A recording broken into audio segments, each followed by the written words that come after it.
O filme A Origem dos Guardiões, apesar do nome, não mostra qual é a origem dos Guardiões. Eu já te contei qual é a origem do Breu, do Homem da Lua e do Norte. E nesse vídeo você vai descobrir qual é a origem do coelho, conhecido no nosso mundo como o Coelhinho da Páscoa. Como sabemos, ele não é nada fofinho, nem tem olhos vermelhos e nem pelos branquinhos. Hoje você vai descobrir qual é a origem desse personagem e como que ele se tornou um dos Guardiões. E mais uma vez a sua cabeça vai explodir. Eu sou o Imaginago e bem-vindos a mais um vídeo.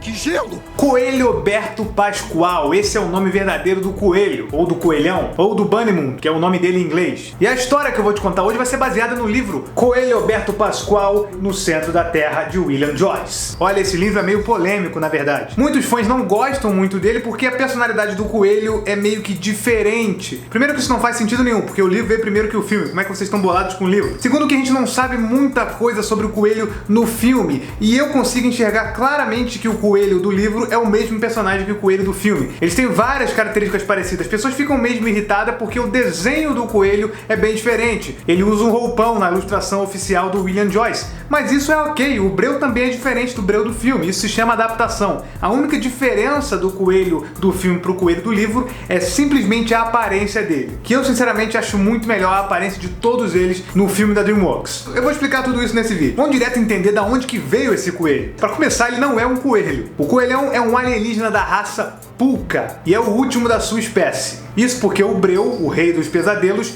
matou toda a família dele, destruiu o planeta do coelhão há milhares de anos atrás, ou milhões.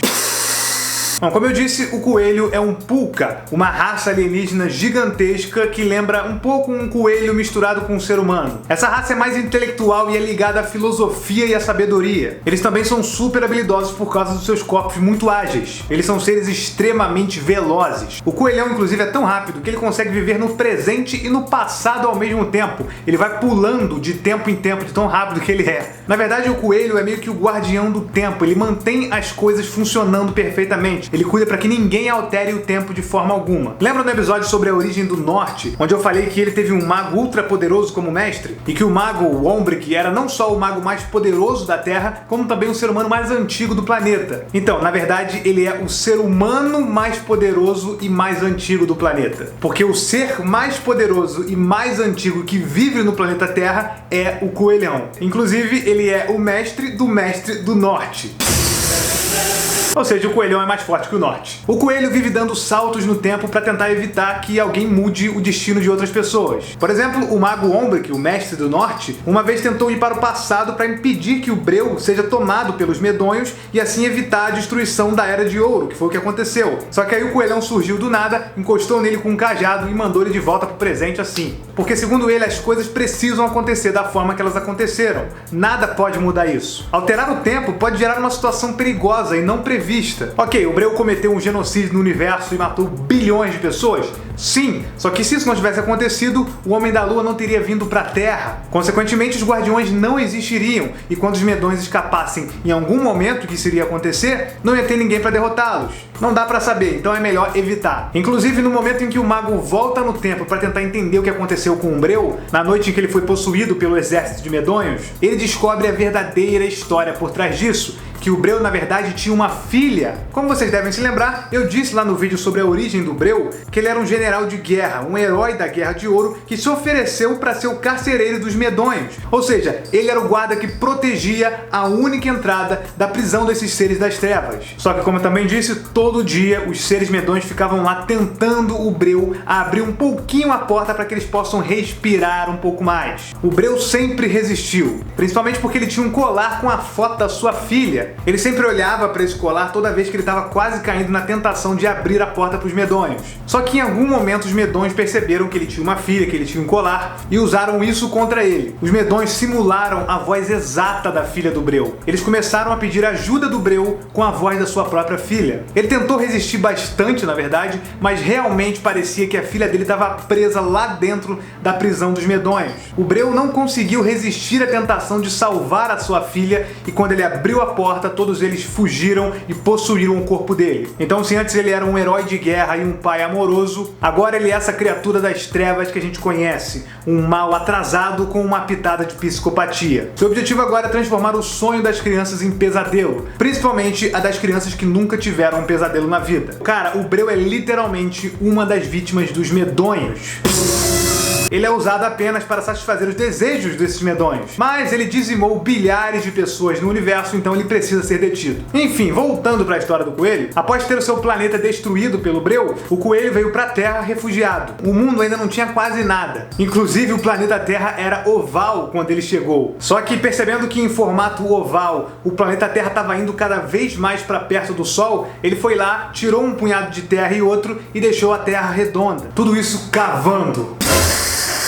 E com um punhado de terra que sobrou após ele deixar o planeta redondo, ele foi lá e criou a Austrália, o país. Eu não tenho mais cabeça para explodir aqui. Fora que quando os seres humanos surgiram na Terra, eles começaram a brigar, começaram a entrar em guerra, porque é isso que o ser humano faz, e o coelhão foi lá e inventou o chocolate, olha só, ele inventou o chocolate para tentar alcançar a paz mundial. Mas não foi o suficiente, porque o ser humano é realmente um ser desastroso, não é? Mas após isso, o coelho se distanciou dos seres humanos. Ele começou a viver a sua vida sozinho. Aí ele tem um exército de ovos guerreiros. Imagina aquele personagem lá de O Gato de Botas, só que de armadura, e multiplica ele por 5.000. Essa é a vida do coelho. O coelho, como eu falei, se isolou da vida dos humanos, parou de se importar com os seres humanos por causa das guerras que eles faziam sempre. Então ele se isolou lá na Ilha de Páscoa. Essa ilha realmente existe e tem esse nome mesmo. É por isso que ele tem uma personalidade um pouco diferente da que a gente conhece no filme. Ele tá meio louco, ele viveu sozinho por muito tempo. No filme, ele já tá vários anos como guardião, ele já se socializa ali com os outros guardiões, então é tranquilo, por isso que ele tá até fazendo um pouco mais de piada. Mas ele continua com a arrogância que é mostrada no filme, com a destreza que é mostrada no filme e com o poder que é mostrado no filme. A questão do coelho é que, além da super velocidade, ele também cava túneis pelo planeta inteiro. Não existe um lugar que ele não tenha um túnel no planeta. Bom, basicamente o coelho, na verdade, sempre foi um guardião, né? Só que meio que independente, e ele não era um guardião da infância como os outros são. Ele era um guardião da humanidade mesmo, ele tentava manter a paz na humanidade. E esse é o erro dele. No final dessa história, ele vai descobrir que a melhor coisa que tem é manter a paz das crianças, que aí você mantém a paz no futuro, e não manter a paz dos adultos, esses já estão condenados. Bom, vamos lá. Certa vez, depois da batalha contra o Norte, que eu falei naquele vídeo, o Breu voltou, como ele falou que ia voltar. Dessa vez ele sequestrou todas as crianças de Papafnoelen, que é a cidade onde vive o mago lá, o Ombric, o mestre do Norte. Tudo isso porque o Breu queria os livros antigos do mago,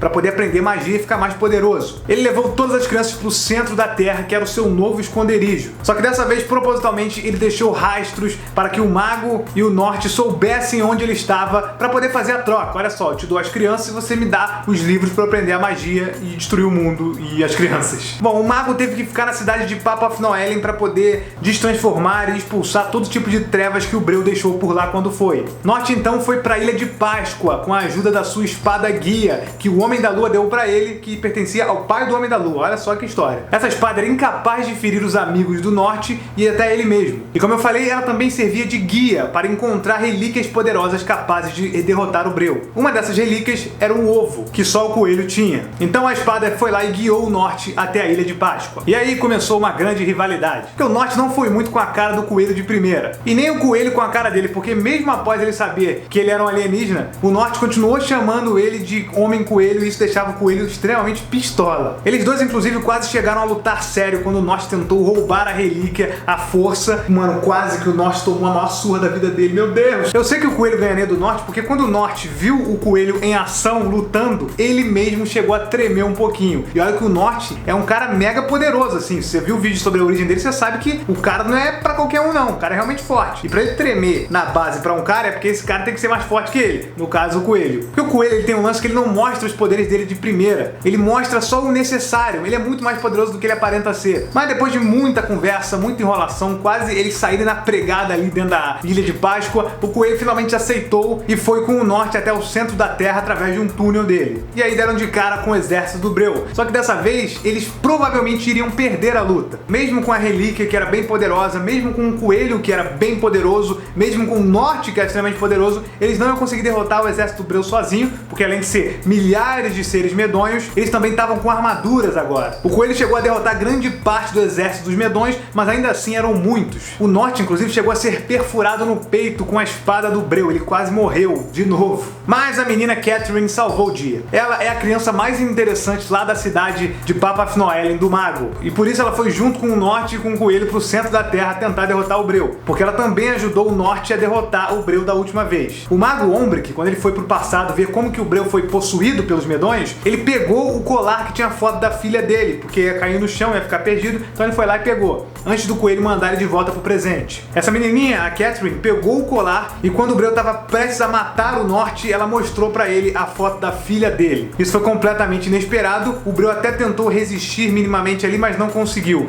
Ele acabou revelando que na verdade ele é um pai que perdeu uma filha, um herói de guerra, e aí os medonhos começaram a desaparecer e ele também desapareceu. Não se sabe o que houve com ele até esse momento e nem se ele vai voltar. Bom, após isso, o coelho até ficou amigo do norte, mas a rivalidade entre eles continua. Agora ele é um guardião sobre a jurisdição do Homem da Lua. Agora ele luta para proteger o sonho das crianças, porque só assim ele vai alcançar a paz mundial. É por isso que existe a Páscoa, em que ele chega lá, coloca os ovos para as crianças procurarem, mantendo as crianças acreditando em alguma coisa, sendo felizes, para poder um dia, quem sabe, alcançar a paz mundial. Ele não usava o famoso bumerangue ainda, como a gente vê no filme, então provavelmente ele vai adquirir isso depois, assim como o norte adquire a espada depois. E a rivalidade dos dois a gente consegue ver de forma sucinta no filme. Por exemplo, naquela cena em que os Yetis, que é o exército do norte, pergunta se o coelho quer ir pro Polo Norte via portal mágico. E ele fala, eu? Nem pensar.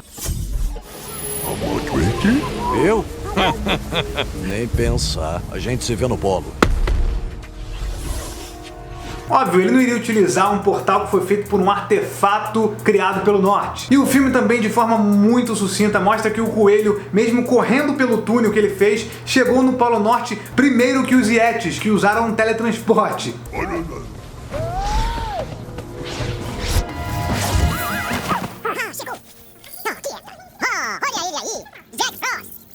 Nossa, só pode ser brincadeira. Ei, vamos pro show! Espero que os Yetis odeiem.